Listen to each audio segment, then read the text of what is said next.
लोकशाहीचा बुलंद आवाज, रिपब्लिकन वार्ता, महाराष्ट्र।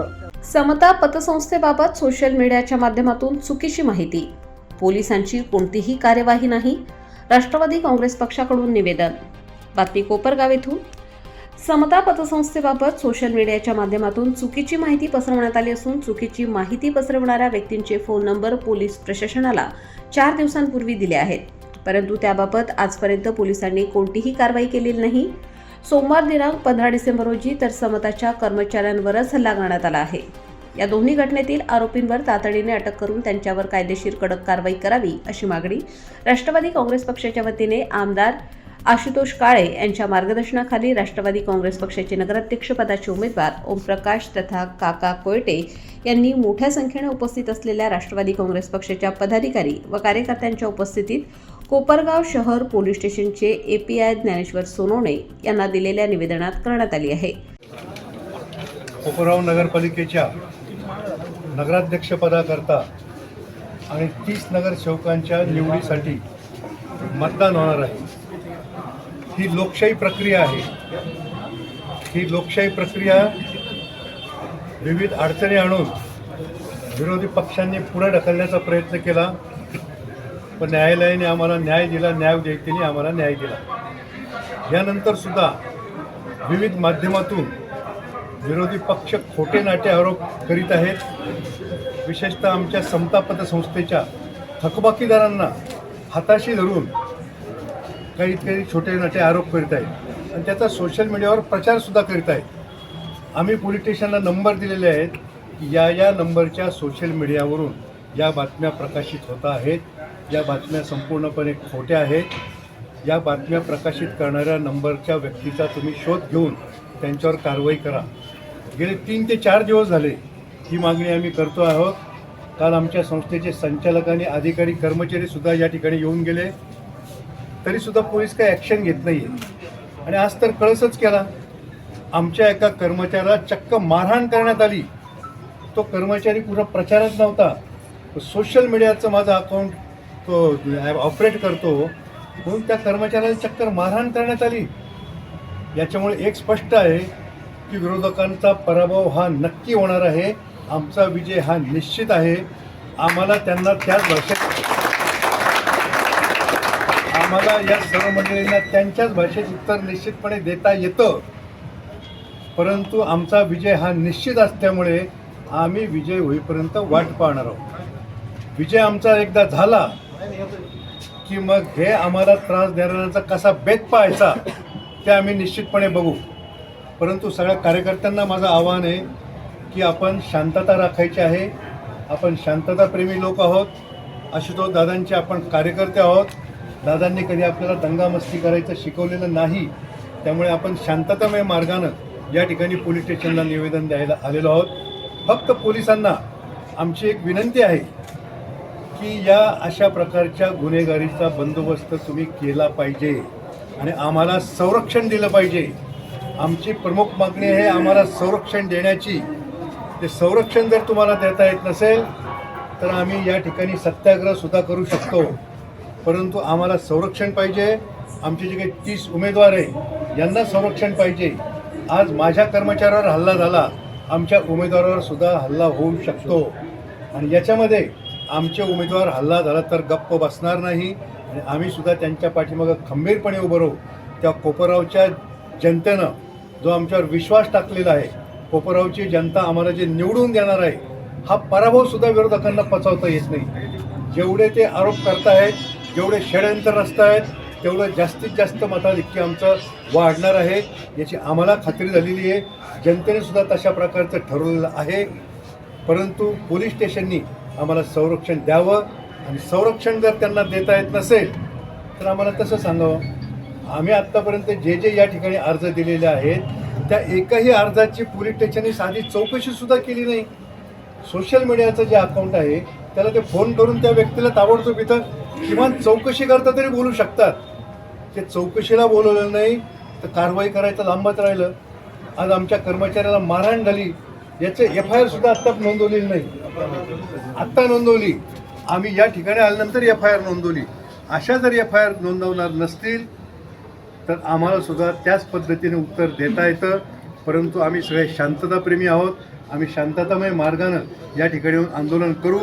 या तक्रारीची दखल जर उद्यापर्यंत घेतली नाही, उद्या आपण या ठिकाणी येऊन ठिय्या आंदोलन करू की जोपर्यंत आमच्या तक्रारीची दखल घेतली जात नाही तोपर्यंत आम्ही पोलीस स्टेशन सोडणार नाही. काका, आपण जर बघितलं तर गेल्या अनेक वर्षांपासून आपण समाजकारण राजकारणामध्ये आहात, परंतु अनेक निवडणुका पाहिल्या, परंतु यंदाची निवडणूक काही वेगळी होती आणि एक सुसंस्कृत जे राजकारण सुरू होतं कुठेतरी त्याला गालबोट लावण्याचा प्रयत्न होतोय.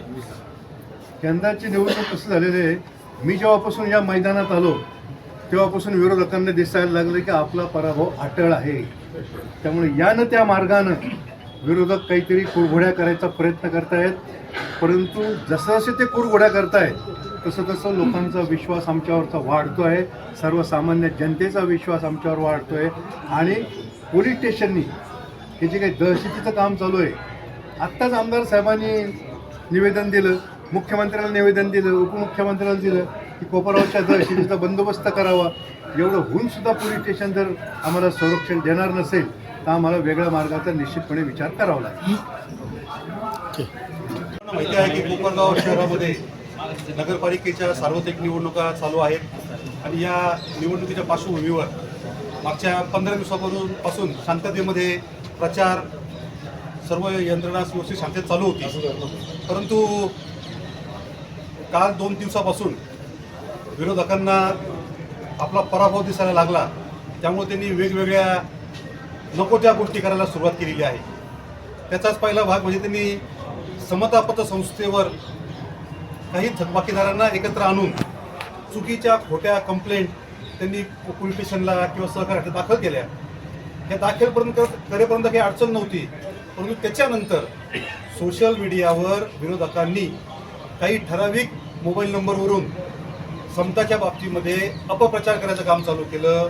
समताच्या ठेवीदारांना घाबरायचं काम चालू केलं. समताच्या ठेवीदारांना सगळ्यांना चुकीचे फोन लावून फोनवर समताचा अपप्रचार करायला सुरुवात केली. आणि याची तक्रार आम्ही पोलीस स्टेशनला दिली की काही ठराविक 1, 2 ते 3 नंबर आहेत. ह्या 3 नंबरवरून समताच्या बाबतीमध्ये चुकीचे अपप्रचार समताच्या बाबतीतला हा पसरवला जातोय. ही अत्यंत खेदाची गोष्ट आहे.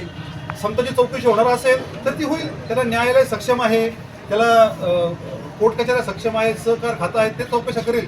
परंतु त्याच्यापूर्वीच समताच्या नावाने नको त्या भाषेमध्ये अपप्रचार करायचं काम विरोधकांनी चालू केलेलं आहे. आणि त्याच्या बाबतीमध्ये आम्ही तक्रार पोलीस स्टेशनला 3 दिवसापूर्वी अर्ज दाखल केलेला होता. परंतु मला सांगायला खेद वाटतो की पोलिसांकडून आजपर्यंत कुठल्याही प्रकारची कारवाई त्या नंबरवर करण्यात आलेली नाही. त्यांचं म्हणणं आहे की अजून आम्हाला रिपोर्ट आलेले नाहीत, नंबर लागत नाही आहे. आपल्या सगळ्यांना माहिती आहे की हा सगळा मोबाईलचा जमाना आहे, इलेक्ट्रॉनिक जमाना आहे. कुठला मोबाईल नंबर कुठं कशा परिस्थितीत अस्तित्वात आहे हे आपल्याला पुढच्या 10 मिनिटामध्ये काढता येतं, हे आपल्या सगळ्यांना माहिती आहे. परंतु खरं आम्हाला सांगायला खेद वाटतं की अजूनपर्यंत पोलिसांनी त्या नंबरचा तपास लावलेला नाही आणि त्या नंबरवरून अजूनही अपप्रचार संस्थेचं चालू आहे. म्हणजे याच्यात थोडंसं खेदाने म्हणावंसं वाटतं की आम्हाला असं वाटतंय की आमच्यापेक्षा लोकांना असं वाटतंय की पोलीस जे आहेत ते विरोधकांच्या बाजूने आहेत. की काय पोलीस जे आहेत हे राष्ट्रवादी काँग्रेस पक्षाला सपोर्ट करत नाही आहे. कुठल्याही दहशतीला त्यांना दहशती चालू आहे राष्ट्रवादी काँग्रेस पार्टीवर. त्यांना कुठेही दहशत थांबवायचा प्रयत्न पोलिसांकडून चालू नाहीये. असं कुठेतरी एक वातावरण कोपरामुळे तयार झालेलं आहे. संदीपजी, ज्या पद्धतीने तुम्ही सांगताय, आता तुम्ही पोलीस अधिकाऱ्यांची भेट घेतलेली आहे, ज्या नंबरवरून तुमच्याबद्दल जे चुकीचे मेसेज व्हायरल होत आहे त्यांना तुम्ही जाब विचारला नाही का ते ऍड्रेस होत नाहीये? मी खरं 3 दिवस झाले पोलिसांना हा प्रश्न विचारतोय की तुम्ही अजूनपर्यंत टेस्ट करता. त्यांचं सरळ म्हणणं की ते मोबाईल नंबर बंद आहेत. म्हणजे चुकीचं मला वाटतंय की समजा एखाद्या दुसरं कोणी केलं असेल तर 5 मिनिटामध्ये नंबर सापडतो, परंतु अजूनही त्यांना नंबर सापडलेला नाही आहे. आत्ताही साहेबांचं म्हणणं आहे, सकाळी आम्ही या ठिकाणी आलो होतो त्यावेळेस सकाळी आम्हाला साहेबांनी सांगितलं की तुमची तक्रार जी आली तेव्हा आम्ही FIR दाखल करून घेतो, परंतु अजूनपर्यंत कुठलाही FIR दाखल करून घेतलेला नाही आहे. त्यामुळे आमच्या सर्व कार्यकर्त्यांच्या मनामध्ये कुठेतरी भीतीचं वातावरण तयार झालेलं आहे. याच पार्श्वभूमीवर आज सकाळी जर 3 दिवसापूर्वी त्यांनी कारवाई केली असती तर गावातलं वातावरण शांत राहिलं असतं, कोणाची ताकद वाटली नसती. परंतु आज सकाळी समता पतसंस्थेच्या एका कर्मचाऱ्यावर प्राणघातक भ्याड हल्ला करण्यात आला. ही ताकद त्यांनी त्यावेळेस थांबवली नाही. ही त्यांनी कुठली कारवाई केली 3 दिवसापासून, म्हणून आज हे रूपांतर झालेलं आहे. आणि अजूनही पोलिसांनी जर काही कारवाई केल्या नाही तर आम्हाला सगळ्यांना कार्यकर्त्यांना प्रचार करणं अवघड होईल, या कोपरात राहणं अवघड होईल, एवढी दहशत तयार झालेली आहे. तुम्ही जे सांगताय की पोलीस आम्हाला सपोर्ट करत नाहीये, तसं जर पाहिलं तर तुम्ही देखील सत्ताधारी पक्षामध्ये आहोत, मग वरिष्ठांना काही कळवणार या संदर्भात? वरिष्ठांनाही आम्ही सांगितलेलं आहे, त्याचे सुद्धा दादांसुद्धा वरती पाठवलेले आहेत, दादांसुद्धा यांना सगळ्यांना सांगितलेलं आहे की लवकर चौकशी करा. परंतु खरंच खेद वाटतो की आता खरं हे सगळं पोलीस स्टेशनच्या बाहेर बोलणं चुकीचं होईल. कुठल्या शक्तीला पोलीस घाबरतायत हे मला माहीत नाही. खरं आम्ही सगळी जनता आहोत, आम्ही पोलिसांना घाबरलं पाहिजे. परंतु आता कुठे एक वातावरण तयार झालं की पोलीस कोणाला घाबरतात का काय, किंवा पोलीस सुद्धा दडपणाखाली काम करतात का काय, असं वातावरण कुठेतरी आता या ठिकाणी तयार झालेलं आहे. आणि आमची एकच पोलिसांना विनंती आहे की जे काय सकाळचा हल्ला झाला किंवा हे जे काय आमच्या बाबतीत अपप्रचार केला जातोय याचा शोध पोलिसांनी लावला नाही तर आम्हाला गावात फिरणं अवघड होईल. आम्हाला सगळ्यांना प्रचार बंद करून आम्हाला कार्यकर्त्यांसह पोलीस स्टेशनमध्ये बसावं लागेल. कारण की आम्हाला संरक्षण फक्त याच कंपाऊंडमध्ये मिळू शकतंय. आम्ही जर गावात फिरायला गेलो आमच्या कुठे हमले होतील. आम्हाला नाईलाज असतो याच कंपाऊंडमध्ये बसून सगळं इलेक्शन पार पाडावं लागेल. त्यामुळं थोड्या वेळापूर्वी जे आहे तर समोरचे जे उमेदवार आहे किंवा नेते आहेत त्यांनी देखील तशा प्रकारचं निवेदन दिलेलं आहे आणि संबंधित जे कोणी आरोपी आहेत त्यांचा शोध घेऊन कारवाई करावी अशी देखील मागणी त्यांनी केली आहे. काही योग्य शब्द वापरला, चोरी तो चोरी ऊपर से सीना चोरी. मी कुठेतरी यायचं आणि स्वतःच कंप्लेंट दाखल करायची म्हणजे त्यांच्यावर काही चित्र जाणार नाही. परंतु माझं परत तेच म्हणणं आहे, हे पब्लिक आहे, हे सब जानते, लोकांना कळून चुकलेलं आहे की सगळे काय प्रकार होत आहेत ते. त्यामुळे त्यांनी असे किती खोट्या जरी प्रकार केला लोकांना लगेच कळतं ना की स्वतःच मारहाण करायची आणि स्वतःच येऊन इकडं निवेदन द्यायचे, हा चुकीचा प्रकार आहे. हा पायांना चुकीचा आहे. हा असं करायला आरोपींवर लवकरात लवकर कारवाई झाली नाही तर तुमची भूमिका पुढची काय असेल? आरोपींवर जर कारवाई झाली नाही तर नाईलाज असतो आम्हाला आमच्या स्वसंरक्षणार्थ याच कंपाऊंडमध्ये येऊन बसावं लागेल आणि आमचं संरक्षण करावं लागेल. कारण की आम्ही सगळे व्यापारी माणसं आहेत, आम्ही सगळे छोटे कार्यकर्ते आहोत. कुठे दहशतीने काम करायची आमची परंपरा नाही, आमच्या राष्ट्रवादी काँग्रेस पक्षावर तसे संस्कार पण नाही. त्यामुळे आम्हाला नाईलाज असतो याच कंपाऊंडमध्ये बसून स्वतःचं रक्षण करावं लागेल. त्यामुळे आमच्या पोलिसांना विनंती आहे की गावातलं वातावरण सुरक्षित ठेवण्याच्या दृष्टीने तुम्ही सर्वांनी जे आरोपी आहेत त्या आरोपींना लवकरात लवकर अटक करावी. धन्यवाद. रिपब्लिकन वार्ता महाराष्ट्र प्रतिनिधी Rajendra Dunbale, Shirdi, Ahilyanagar. Subscribe now and press the bell icon. Never miss an update.